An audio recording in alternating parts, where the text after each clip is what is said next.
Hello brothers and sisters, welcome back again sa ating sharing for bread of God in the name of the Father and to the Son to the Holy Spirit. Amen. Lord, nagpapasalamat ako sa iyo dahil sa mga bagay na ipinagkaloob mo sa akin at lahat ay aking nagawa yung mga obligasyon ko dahil na hindi mo ako pinababayaan. At ngayong araw, nagpapasalamat ako sa iyo kahit sa maiksing oras na ito, binigyan mo ako ng pagkakataon upang makabahagi ng aking pagsaksi sa iyong kabutihan.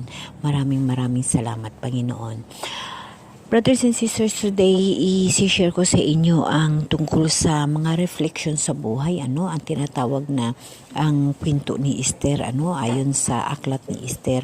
Yun ay isang reflection din sa aking buhay bilang isang tao na ordinaryo sa mundong ito. Yung mga bagay na matutuhan natin sa Bible ay nare-reflect sa sarili nating buhay. Halimbawa lamang yung faith, wisdom at saka obey. Of course, brothers and sisters, ako ay lumaki na masulundon sa magulang at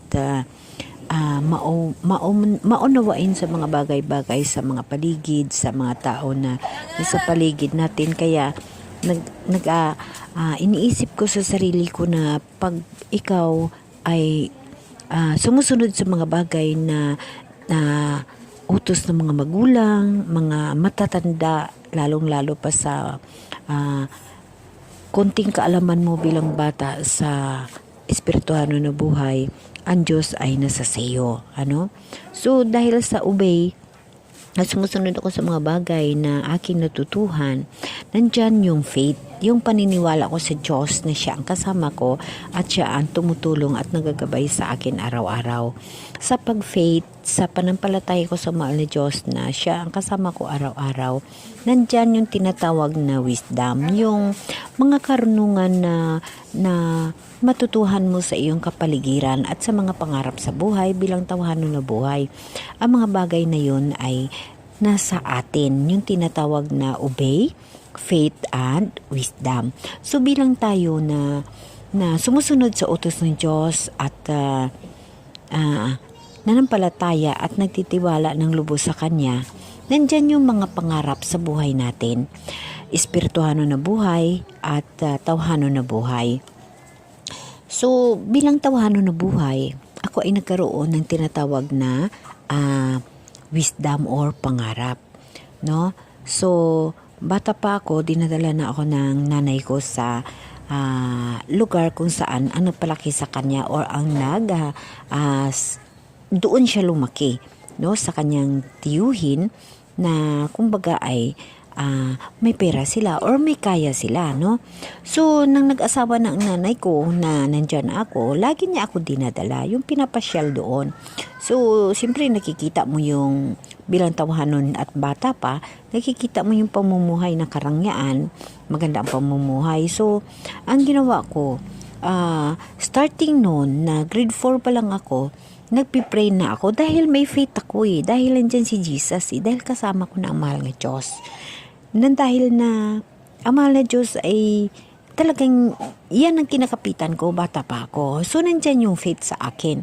At nandyan yung wisdom, yung pangarap ko, no?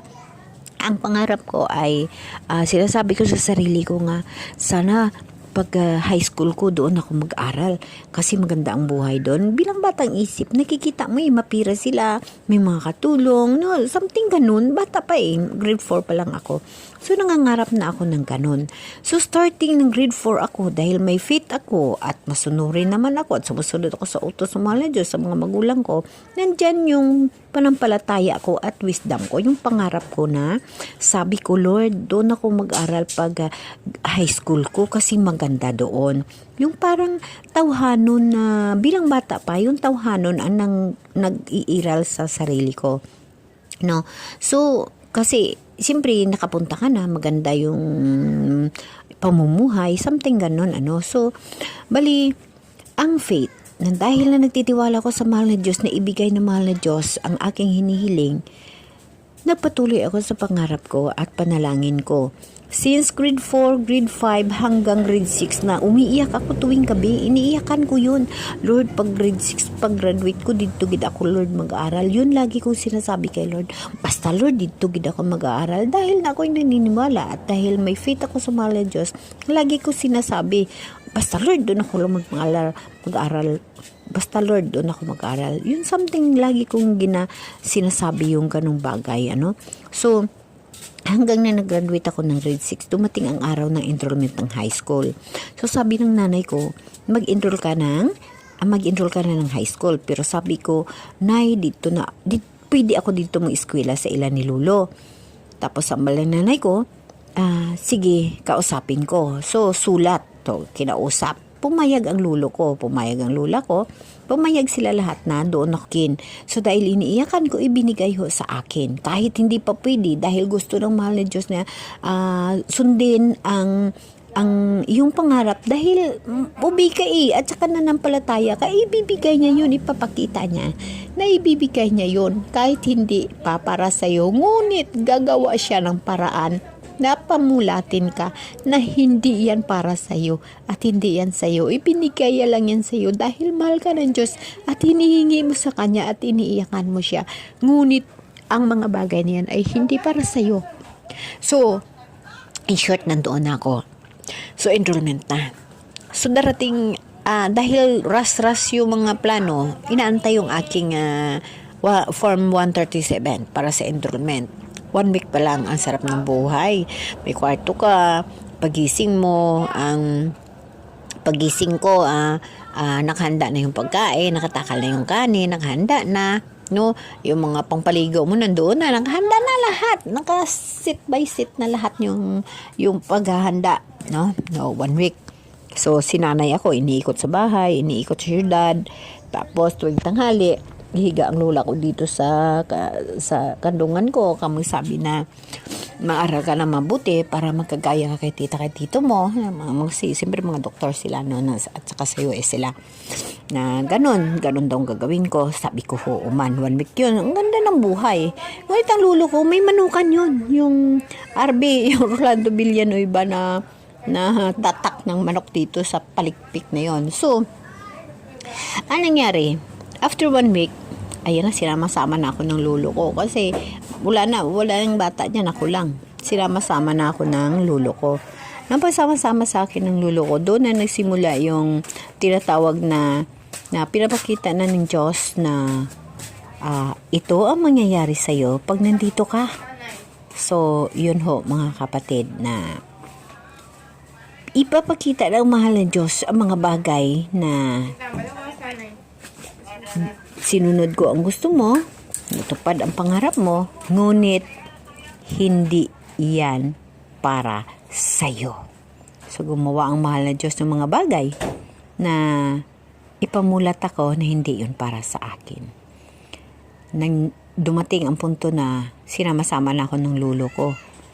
Sabi ng lolo ko, kailangan matuto ka dahil ang mga tito at tita mo nakapagtapos ng mga pag-aaral dahil sila ay nag-aalaga ng ganito. Mga manok, nag-aalaga ng mga ganitong bagay.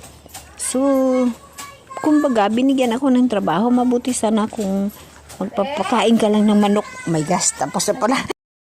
So, binigyan ako ng obligasyon ng lolo ko na every morning, ganun ang gagawin ko, i-training ko yung manok. Dahil pang sabong mo yun, tapos ibibinta. Kasama ko yung isang tao. So, mag-practice ako kung paano ako mag-asikaso ng manok, no? So, ang manok, puro pa man-heater na tinatawag na pag dumaan ka, yung inaaway ka. So, yun ang isa sa okay lang sana para sa akin yung ganong bagay na pag-aral ako. Wala sa 4 gising ka, training mo yung manok, liguin mo yung manok, isabong mo yung manok, pero babae ako.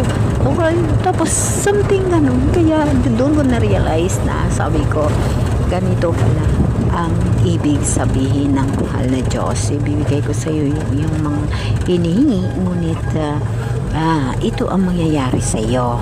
So, lagi na rin tatandaan na ang mga bagay ay pag nanampalataya at nagtitiwala ka sa mahal na Diyos, ah, ang faith, ibibigay na mahal na Diyos ang iyong hinihingi dahil pinapakita niya na mahal niya ikaw. Obey, dahil sumusunod ka, isa yan sa manadagdag na sabihin ni Lord, sige, ibigay ko sa iyo. Kasi gusto mo yun, ngunit hindi yan para sa iyo kaso umiiyak ka, pero hindi yan para sa iyo. Sige, dahil mahal kita, ibibigay ko yan sa iyo, ngunit ito yung mangyayari sa iyo.